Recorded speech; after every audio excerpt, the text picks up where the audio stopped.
Tonight we're making an American goulash. This was one of my mom's recipes.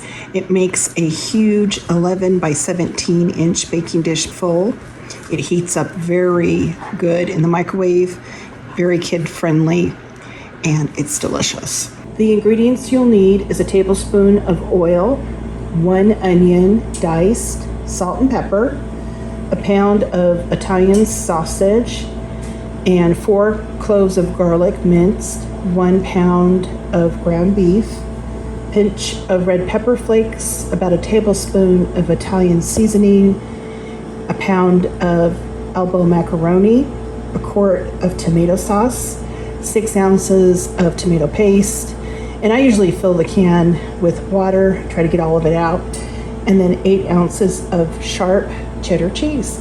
In my Dutch oven, I added a tablespoon of avocado oil, the onion, and I seasoned with salt and pepper.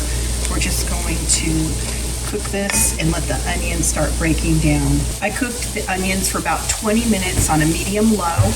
I'm going to add the meat and the garlic, and we just want to brown this up. After you brown up the meat, add a pinch of red pepper flake and a tablespoon of Italian seasoning.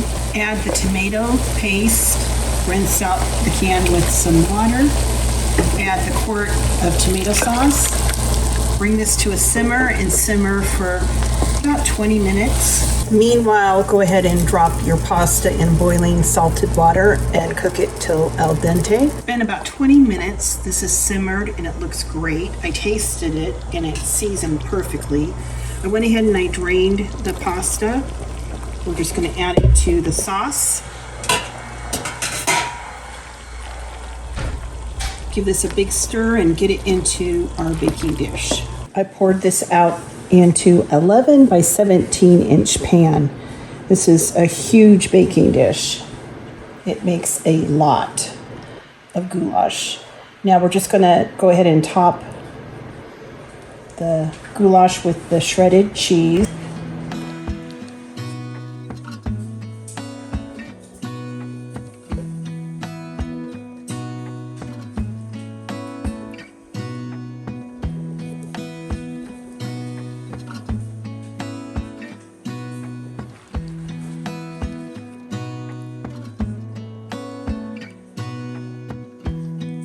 Just go ahead and place the baking dish in a 350 degree oven, and all we need to do is just melt the cheese. This is what it's going to look like after 5 to 10 minutes. Smells amazing. Here is my plate. I can't wait to dig in. I topped mine with a little bit of parmesan. Oh my goodness, look at that. I'm having a moment here. So delicious. Serving it with a very simple salad and some garlic bread.